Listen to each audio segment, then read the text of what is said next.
Squid flow शुरू करते हैं। अगर अभी पेपर के टाइम पे अगर आप ये वीडियो देख रहे हो, मतलब टेस्ट के टाइम पे जो 5 नंबर का टेस्ट है, तो जहाँ तक सुनने में आया डेरिवेशन नहीं है, सिर्फ न्यूमेरिकल है। मैं इन केस करा रहा हूँ फॉर फाइनल्स, मेरे पास थोड़ा टाइम था।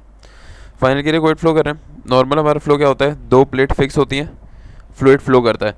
यहाँ पे भी नो स्लिप कंडीशन, यहाँ पे भी नो स्लिप कंडीशन, यहाँ पानी चिपक जाता है, यहाँ पानी चिपक जाता है। एट एट ओरिजिन हम हमेशा सेंटर पर बनाते हैं। यहाँ पर y आपका 0 है, यहाँ पर y बराबर होता है h के, यहाँ पर होता है -h के। सही है, ये पूरा डिस्टेंस h है, ये भी h है। वेलोसिटी प्रोफाइल कैसे बनेगी, यहाँ पर चिपका हुआ है, यहाँ चिपका हुआ है, बीच में मैक्सिमम होगी। सही है, आपकी वेलोसिटी प्रोफाइल यूँ बनेगी। बट यहाँ पर जो बात आती है कोई फ्लो में, क्या होता है हमारे यहाँ पे एग्जाम्पल इसने एक बेयरिंग की दी हुई है कि ये मूविंग प्लेट है, ये फिक्स प्लेट है आपकी, और ये इस तरह से आपकी चीज़ बनेगी। सही है, तो कोई फ्लो में पढ़ने की ज़रूरत हो सकती है। वाइवा में आज इसको कटाओ, यहाँ से स्टार्ट करते हैं डायरेक्ट।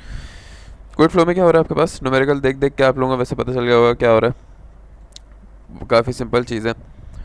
सबसे पहले नीचे आपकी फिक्स प्लेट है, ऊपर आपकी मूविंग प्लेट है। ठीक हो गया। और जब भी ये हमेशा न्यूमेरिकल आए या कुछ भी आए, जब भी एक फिक्स एक मूविंग हो, तो आप हमेशा ओरिजिन नीचे बनाओगे। सही है, ओरिजिन आप हमेशा जो है अपना वो नीचे बनाओगे, यहाँ पर यूँ करके।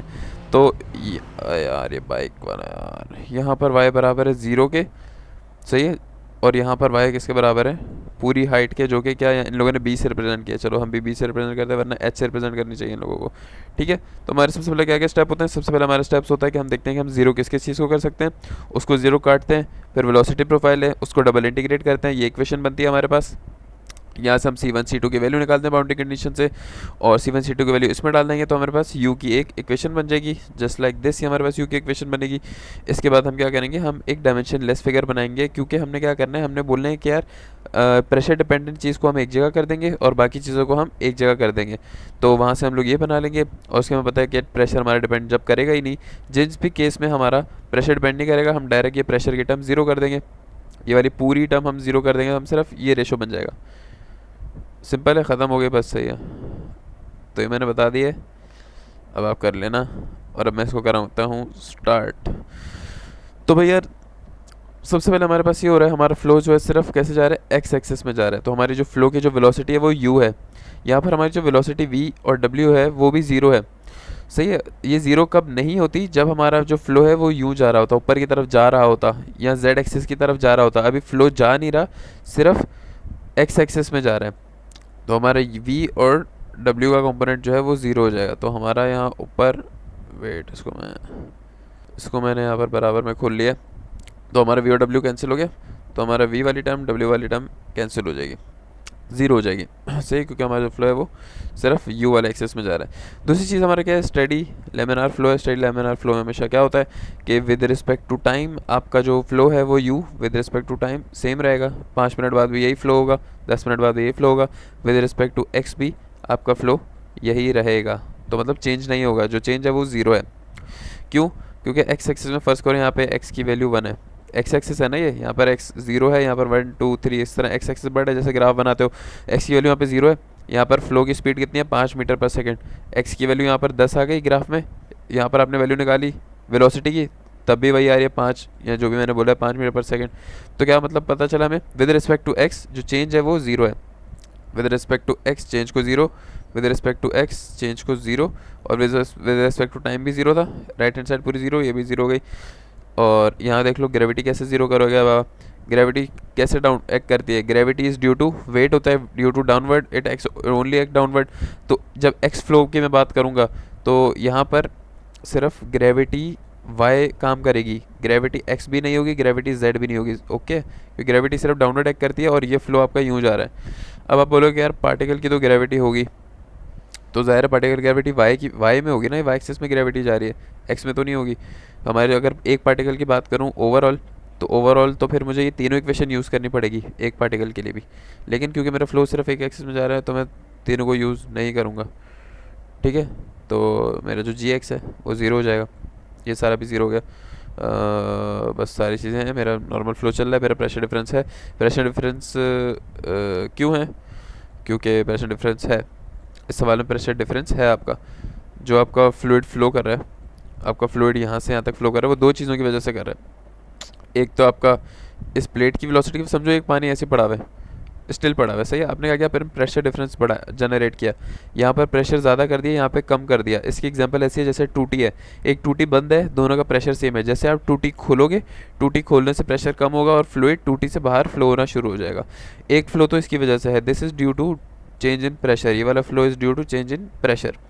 और एक फ्लो आपका क्या है, वो इसकी वजह से है, यू मूविंग प्लेट की वेलोसिटी की वजह से। तो यहाँ पर दो फ्लोज आपके पास एक ही जगह सुपर इम्पोज हो रहे हैं, दो फ्लोज आ रहे हैं आपके पास। तो आपकी जो इक्वेशन है वो फिलहाल ये बन जाएगी। अच्छा, एक चीज़ आपने गौर करनी है, ये चीज़ ज़ीरो कैसे और ये ज़ीरो कैसे नहीं है। डावा स्क्वायर यू अपॉन डावा, सबसे पहले तो आपने अपना माइंड क्लियर करना है। अगर आपको बिल्कुल भी आइडिया नहीं है ना क्या चल रहा है, तो मैं आपको बेसिक बताता हूँ कि यार ये नेवियर स्ट्रोक की 3 इक्वेशन बनती है। सही है, नेवियर स्ट्रोक बताता है एक पार्टिकल किसी भी फील्ड में उसकी एक्सेलरेशन और वेलोसिटी क्या चल रही है। वेलोसिटी प्रोफाइल्स हैं with respect to pressure, gravity and time distance. तो एफ बॉडी जो फोर्स होती है, F is equal to m a, F is equal to m a होता है। न्यूटन ने बताया ना, force is equal to m a. तो राइट हैंड साइड जब एम ए को आप छोटे छोटे पार्टिकल्स के लिए सॉल्व करोगे तो वो ये बनता है। और फोर्स किसके बराबर होती है, फोर्स बराबर होती है सरफेस फोर्स और बॉडी फोर्स के बराबर। जो टोटल फोर्स होती है किसी भी पार्टिकल पे, आपको याद रखिए हमेशा, body force is due to its weight due to gravity. सही है, तो body force is equal to m g होता है। तो ये वाली जो बॉडी फोर्स है ये बराबर है एम जी के। मास बराबर होता है, मास बराबर होता है डेंसिटी इंटू वॉल्यूम के, और वॉल्यूम बराबर होता है एक्स वाई जेड के। ठीक है, तो यहाँ पर आ जाएगा डेंसिटी, सॉरी हाँ, मास बराबर होता है रो वी के। तो हो जाएगा डेंसिटी, ग्रेविटी और x y z. X y z x y z x y z असल में ना तीनों में होता है और ये कट जाता है, इसलिए यहाँ पर आपको दिख नहीं रहा है इक्वेशन में। तो ये एक फॉर्मूला इस तरह से बनता है। ठीक है, तो ये एक्स एक्सिस के लिए, वाई के लिए, जेड के लिए। अगर फ्लो आपका सिर्फ एक एक्सिस में फ्लो हो रहा है, सिर्फ यू में फ्लो हो रहा है, तो आप इन दोनों को कंसिडर नहीं करोगे। सही है, तो ये मैं आपकी आसानी के लिए बोल दिया। हमने सिर्फ एक्स एक्सिस के फ्लो की इक्वेशन ले ली, ये इक्वेशन है। जो चीज़ें हमने जीरो करनी है वो जीरो कर दी, जो चीज़ें बच गई उसको अभी हम सेलेक्ट कर लेंगे। तो अभी हमारी ये चीज़ बच गई है विद विस्कोसिटी, ये मल्टीप्लाई हो रही है ना, ये चीज़ है और एक ये चीज़ है। तो यहाँ डेरिवेशन में हमने ये दोनों चीज़ें लिख देंगे। यार यहाँ पे थोड़ा सा स्किप हुआ है, मैं यहीं पर इसको सॉल्व करता हूँ और आपको बताता हूँ आगे क्या हो रहा है। हमेशा ये स्टेप्स फॉलो करोगे। सबसे पहले इसको मल्टीप्लाई कराया और ये सिर्फ इक्वेशन बची, ये बच गई थी। ये इज इक्वल टू ज़ीरो था, जो ये इक्वेशन है ये इज इक्वल टू क्या है, ज़ीरो। ये यहाँ माइनस से वहाँ जाके प्लस हो गया, तो ये इक्वेशन बन जाएगी। सही है, यहाँ विस्कोसिटी मल्टीप्लाई हो रही है, वहाँ जाके डिवाइड हो जाएगी इस तरह से। फिर इंटीग्रेट ऑन बोथ साइड करेंगे। सही है, विस्कोसिटी वहाँ मल्टीप्लाई होगी, इंटीग्रेट ऑन बोथ साइड। इससे क्या होगा, इससे ये स्क्वायर कट जाएगा जब इंटीग्रेट करूँगा, तो फिर ये लेफ्ट हैंड साइड ये बन जाएगी। राइट हैंड साइड में क्या होगा, integrate with respect to y करूँगा तो ये हो जाएगा डी वाई, ये यहाँ जाके हो जाएगा डिवाइड इस तरह से। ये पूरा कांस्टेंट बाहर आ जाएगा और इंटीग्रेशन ऑफ डी वाई की इंटीग्रेशन क्या होती है, ये पूरा कांस्टेंट बाहर आ जाएगा। इंटीग्रेशन ऑफ डी वाई होती है वाई, तो यहाँ पर वाई आ जाएगा प्लस, कोई लिमिट नहीं है तो C1, मतलब एक कांस्टेंट ऐड होगा। ये इंटीग्रेशन का रूल है हमेशा। Is equal to second integration, यहाँ पर इंटीग्रेशन ऑन बोथ साइड करूँगा मैं। सही है, इससे ये कट जाएगा डी वाई और ये पूरा कांस्टेंट बाहर आएगा। वाई की इंटीग्रेशन होती है वाई स्क्वायर अपॉन टू, तो वाई स्क्वायर अपॉन टू, ये यू आपका एज इट इज आ गया, plus C1 with respect to d y. जब इंटीग्रेट करोगे C1 बाहर आएगा और डी वाई की इंटीग्रेशन होती है वाई, यहाँ वाई आ गया, प्लस C2 एक कांस्टेंट ऐड करोगे जब आपकी लिमिट नहीं हो डेरिवेशन का, आपका इंटीग्रेशन का वो है रूल है। तो आपके पास यहाँ तक आप पहुँच गए हो, इस इक्वेशन तक आप पहुँच गए हो। अब बाउंड्री कंडीशन क्या सेट करोगे, at y is equal to zero. सही है, मैंने अभी आपको बताया y is equal to zero पर वेलोसिटी ज़ीरो है, क्योंकि फिक्स प्लेट है, फिक्स प्लेट पे पार्टिकल चिपकते हैं। और बिल्कुल इस वाले पॉइंट पे जब वाई आपका ज़ीरो होगा, तब आपकी वेलोसिटी सारी ज़ीरो होगी due to no slip condition, due to boundary condition. तो ये आपकी बाउंड्री कंडीशन लगाई, पहली बाउंड्री कंडीशन यहाँ लगाओगे तो C1 की वैल्यू आ जाएगी। सही है, दूसरी लगाओगे, दूसरी क्या लगाओगे कि at y is equal to b, मतलब जब जो आपको वाई डिस्टेंस है वो पूरा b के बराबर हो जाए, तब क्या होगा, तब जो आपकी छोटी वेलोसिटी है वो बराबर हो जाएगी प्लेट की वेलोसिटी की है। जो प्लेट की वेलोसिटी, क्योंकि यहाँ पे प्लेट से चिपके होंगे पार्टिकल और बिल्कुल सेम वेलोसिटी से आगे बढ़ेंगे। ये बाउंड्री कंडीशन दो है। सही है, ये जब मैंने दोनों पहली बाउंड्री कंडीशन लगाऊंगा तो ये भी ज़ीरो हो जाएगा, ये भी ज़ीरो हो जाएगा, ये भी ज़ीरो हो जाएगा। वाई की वजह से ये दोनों ज़ीरो और यू की वजह से ज़ीरो, तो C2 आपका क्या आ जाएगा, ज़ीरो। सेकेंड बाउंड्री कंडीशन जब मैं लगाऊंगा यहाँ पर कि U is equal to capital U and your y is equal to b, यहाँ पर आ जाएगा b, यहाँ पर आ जाएगा b स्क्वायर, और C2 तो मेरा ज़ीरो हो जाएगा क्योंकि मैंने ये निकाल लिया है। तो ये इस तरह से बन जाएगा। ओके, इसको C1 के लिए सॉल्व के लिए इक्वेशन ऐसी बन रही है। बाउंड्री कंडीशन जब ये डालेंगे, u को u डाला और y की जगह हमने b डाला, C1 निकालना है। C1 वहाँ चला गया, वहाँ जाके क्या हो गया, सॉरी C1 यहीं पे रहा, ये U आपका यहीं पे रहा जो ये वाली टर्म है ये वहाँ जाके माइनस की हो गई, सही है। यहाँ पे C1B बच गया, B वहाँ जाके दोनों से डिवाइड हो गया, यहाँ पे बी स्क्वायर था, बी स्क्वायर से एक B कट जाएगा, आपके पास ये C1 की वैल्यू आ जाएगी। C1 C2 की वैल्यू यहाँ डाल दो, जो आपकी मेन स्ट्रीम इक्वेशन है, यहाँ पर C1 और C2 की वैल्यू डालो, C2 आपका 0 है, C1 की वैल्यू ये डालोगे तो कुछ कॉमन निकाल पाओगे। ये जब डालोगे ना तो आप क्या कॉमन निकाल पाओगे, आपको असल में वेलोसिटी निकालनी है, ये वेलोसिटी है। C2 की वैल्यू यहाँ पे डाल देते हैं, C1 की value sorry C1 into Y, और C1 इसके बराबर है, तो C1 की जगह आप लिख दोगे, C1 की जगह आप लिख दोगे U upon b minus 1/2 into viscosity डावा P ओवर डावा X इंटू बी, और यहाँ पे C1 के साथ जो y था वो y लिख दिया। यहाँ से देखो आप कॉमन क्या क्या निकाल सकते हो, 1/2 विस्कोसिटी डावा P बाय डावा X इंटू वाई। सबसे पहले तो आप ये कॉमन निकाल सकते हो, चलो y अगर कॉमन नहीं भी निकाल ले, 1/2 विस्कोसिटी डावा P बाय डावा X आपने कॉमन निकाल लिया इसमें से और इसमें से। जब कॉमन निकाल लोगे तो आपके पास क्या रह जाएगा, यहाँ पर आपके पास बी वाई है, यहाँ पर वाई स्क्वायर है, ये u upon b as it is कोने पे रहेगा, सही है। U upon b into y यहाँ पर क्यों है, क्योंकि होल के साथ ये पूरी C1 की वैल्यू है ना, तो होल के साथ वाई मल्टीप्लाई है, तो वाई इसके साथ भी आएगा और वाई इसके साथ भी आ जाएगा। इसमें कंफ्यूज नहीं होना यार, ये बच्चों वाली मैथ्स है यार, प्लीज़ इसमें कंफ्यूज नहीं होना। तो जब हमने सॉल्व किया तो आपके पास ये आ गया, u upon b y as it is रहा, ये आपने कॉमन निकाल लिया, y square minus b y ये बन गया।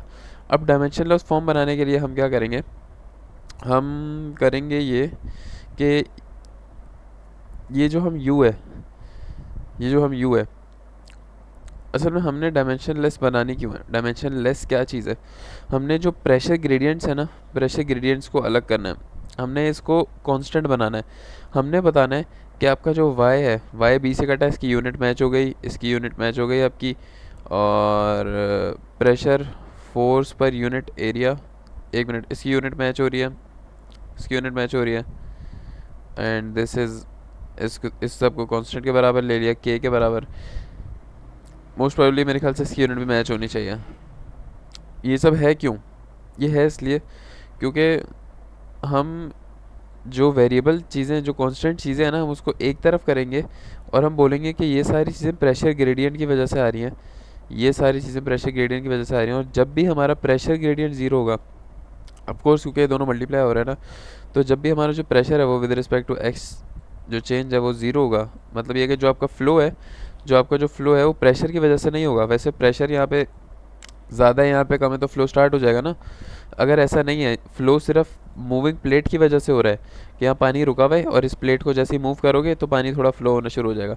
अगर सिर्फ ऐसी कंडीशन है जहाँ पर डावा P with respect to X या with respect to anything is zero, तो वहाँ पे आप आराम से क्या कर सकते हो, वहाँ पे आप इस पूरी इक्वेशन को ज़ीरो कर दोगे, क्योंकि आपका डावा P बाई डावा एक्स ज़ीरो है, तो आपकी देखो किस किस से मल्टीप्लाई हो रहा है, ये जो आपकी पूरी टर्म है इससे मल्टीप्लाई हो रहा है डावा P बाई डावा एक्स, तो ये एज इट इज़ आपकी ज़ीरो हो जाएगी पूरी। तो जब ये ज़ीरो होगी तो आपके पास ये इक्वेशन बन जाएगी, ये रेशो बन जाएगा दोनों वेलोसिटीज़ का।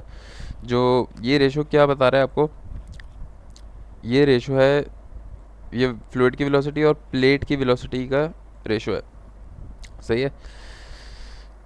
ये चीज़ क्लियर हो गई। यहाँ से कॉमन क्या निकाला है वो मैं आपको बताता हूँ, क्यों निकाला तो आपको समझ आ गया, ताकि हम प्रेशर ग्रेडियंट वाली चीज़ें एक तरफ कर लें, इसलिए हमने इनको बाहर निकाला है। और क्यों निकाला है वो मैं बताता हूँ, और एक और रिलेशन बताता हूँ। देखो, ओ सॉरी, कैसे निकाला है, आपके पास ये इक्वेशन बन रही थी, सही है, ये इक्वेशन बन रही थी, तो यहाँ पे आप u आप वहाँ ले गए मल्टी डिवाइड कराने, ठीक है। तो जब आप वहाँ डिवाइड कराने लेके जाओगे तो ये फ़र्ज़ करो सारी इक्वेशन को, पूरी इक्वेशन को डिवाइड बाय u कर दिया, डिवाइड बाय u करोगे तो यहाँ पर u आ जाएगा, ये वाला u हट जाएगा, और एक u यहाँ पर आ जाएगा। ओके, ये आ गया u।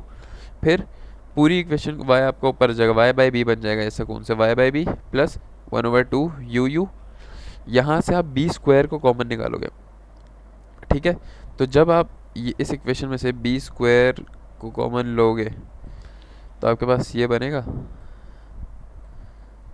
अपॉन b बन जाएगा, और ये हट जाएगा, तो ये बन गया, सही है। फिर आप क्या करोगे, ये आपका y अपॉन बी ऐसे ही रहेगा, और Y square upon B square आपका 1 के बराबर है। क्यों? क्योंकि ये बहुत ज़्यादा हो जाएगा डिस्टेंस, तो ये 1 के बराबर हो जाएगा। Are you kidding me man, क्या बोल रहा हूँ मैं? ओके ओके, मुझे समझ आ गया। इन लोगों ने यहाँ से बाहर क्या निकाला है, सिर्फ बी स्क्वायर बाहर तो निकाल लिया, एक तो बी स्क्वायर बाहर निकाला और एक और, अब इस पे से क्या बाहर निकाला है, यहाँ से माइनस का वाई अपॉन बी बाहर निकाला है। सही है। जब आप माइनस का वाई अपॉन बी बाहर निकालोगे तो ये टर्म 1 हो जाएगी। सही है। और ये टर्म माइनस में हो जाएगी, तो इनको इंटरचेंज करोगे तो 1 पहले आ गया और माइनस का वाई अपॉन बी रह जाएगा। अगर यहाँ से वाई अपॉन बी निकालोगे तो Y square upon B square में से वाई अपॉन बी रह जाएगा। ये इक्वेशन ऐसे बनी है। ये सिर्फ मैं आपको बता रहा हूँ, इसमें अपने दिमाग लगाने की ज़रूरत नहीं है। ये इक्वेशन कैसे बनी है, इट इज़ वेरी सिंपल। एक फ्लो है, नीचे फिक्स्ड है, ऊपर मूविंग प्लेट है। सही है। ऊपर आपकी वेलोसिटी प्रोफाइल परफेक्टली यू बनेगी। क्या कहते हो आप लोग? परफेक्टली यू बनेगी जब प्रेशर नहीं है। जब प्रेशर है तब तब आपकी प्रोफाइल ऐसे बनेगी। गौर से यार ये वाली चीज़ देखना, इसमें डिफरेंस देखो। मैंने बताया फ्लो दो तरह से होता है, एक ड्यू टू प्रेशर डिफरेंस आपका फ्लो करता है, due to pressure difference flow करेगा, और एक ड्यू टू मूविंग प्लेट की वेलोसिटी की वजह से, अगर प्लेट मूव करेगी तो मूव करेगा।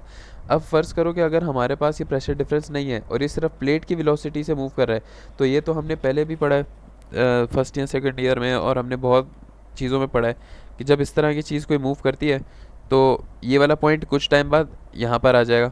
ये अगर आपका रेफरेंस पॉइंट है, समझो ये रेफरेंस पॉइंट है, तो ये प्लेट मूव करने की वजह से पानी का ये वाला पॉइंट कुछ टाइम बाद, वेट मैं पानी वाला पॉइंट बनाता हूँ, पानी का ये वाला पॉइंट कुछ टाइम बाद यहाँ पर आ जाएगा। तो इसका मतलब जो आपकी वेलोसिटी प्रोफाइल है वो कैसे बन जाएगी, यूँ बनेगी।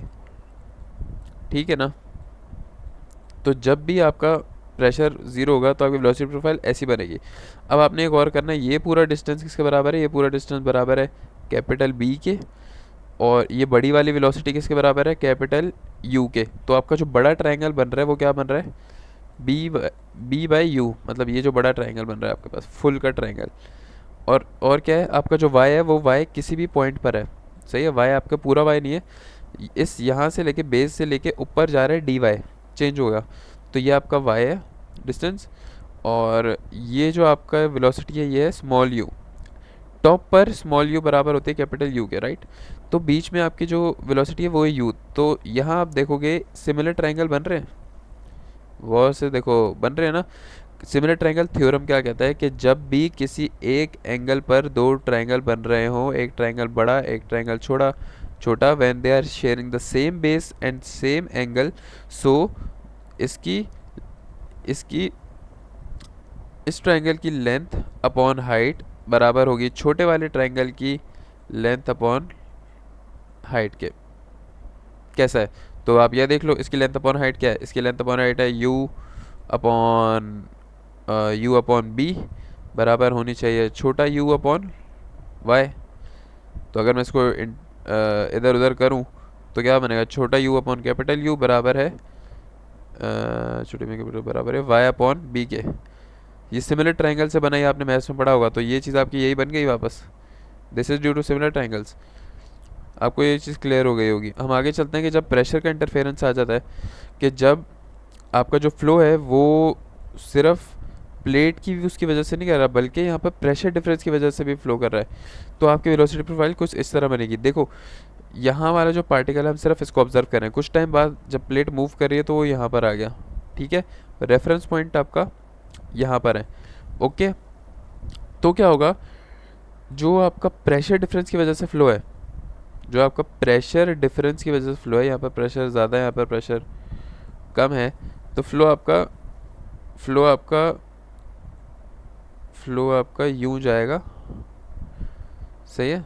और यहाँ प्लेट की वेलोसिटी है, यूँ आगे चले जाएगा। और अगर मैं ये फ्लो की प्रोफाइल है यार, पहले मैं आपको ये वाली डायग्राम समझाता हूँ, फिर मैं आपको ऊपर वाली डायग्राम समझाऊंगा। देखो जो फिक्स प्लेट होती थी उसमें कैसे बनती थी हमारी वेलोसिटी डायग्राम, ये हमारे पास वो होती थी, प्लेट्स होती थी, और फिक्स में आपकी जो वेलोसिटी प्रोफाइल है वो बनती है कैसे, यू बनती है और बीच में मैक्सिमम है। सही है। फिक्स में आपकी वेलोसिटी प्रोफाइल ऐसी बन रही है। अब फेवरेबल कंडीशन में क्या होगा कि जब प्रेशर ग्रेडियंट, ये वाला फ्लो सिर्फ प्रेशर ग्रेडियंट की वजह से हो रहा है। अब यहाँ पे प्रेशर ज़्यादा है, यहाँ पे प्रेशर कम है। अब फेवरेबल प्रेशर ग्रेडियंट बोलते हैं कि जब आपकी प्रेशर ग्रेडियंट जो प्लेट वेलोसिटी है उसको फेवर करे, मतलब आपकी वेलोसिटी को बढ़ाए। कैसे बढ़ाएगा? अभी मेरी ग्रेडियंट क्यों बन रहा है, अब मैं करूँगा यहाँ पर इसको मूवेबल कर दूंगा, ये जो आपकी प्लेट है ये भी मूव करने लग जाएगी, तो आपका जो वेलोसिटी ग्रेडियंट है वो नीचे से तो कम है, नीचे से ज़्यादा मैक्स पे जाके ऊपर से वापस कम हो रही है। लेकिन हमने ऐसा नहीं करना अब, क्योंकि हमने ऊपर भी प्लेट लगा दी है, तो अब हमारी जो वेलोसिटी प्रोफाइल है वो यहाँ जाके वहाँ एंड होने के बजाय, पीछे एंड होने के बजाय प्लेट यहाँ तक आ जाएगी, क्योंकि प्लेट भी एक वेलोसिटी के साथ मूव कर रही है। ये आपको फेवरेबल कंडीशन समझ आई है भाई? पहले प्रेशर की वजह से ये वाली तो पहले ये बन रही थी, अब हमने प्लेट को भी आगे मूव कर दिया, तो आपके जो ये वाले पॉइंट है ये यहाँ पर आ गया उसी टाइम कंडीशन में। क्लियर है? इसी तरह अगर मेरे पास ये है, सही है, ये मेरे पास मूविंग है और मेरे पास प्रेशर काफ़ी ज़्यादा कम है, ऐसा नहीं, चलो इन लोगों ने तो ये बोला है, इन लोगों ने प्रॉपर ये बोला कि यहाँ पर हाई प्रेशर है, यहाँ पर लो प्रेशर है। इसका मतलब क्या है? प्रेशर हाई से लो जाता है तो आपका जो पानी है वो यहाँ पर जा रहा है, पानी आपका यहाँ जाएगा नीचे से, क्योंकि नीचे फिक्स है ना, और जो ऊपर वाली साइड है वो वाली प्लेट यहाँ जा रही है राइट साइड पे, दोनों अपोजिट में जा रहे हैं, तो ऊपर का जो पानी है वो थोड़ा थोड़ा राइट पे जाने लगेगा और नीचे वाला पानी है वो लेफ़्ट की तरफ जाएगा। ये अनफेवरेबल कंडीशन है, एडवर्स कंडीशन, अनफेवरेबल। ऊपर वाली फेवरेबल है। यहाँ पे जो D U upon D Y आएगा वो नेगेटिव आएगा, और यहाँ पे जो du/dy आएगा वो पॉजिटिव आएगा।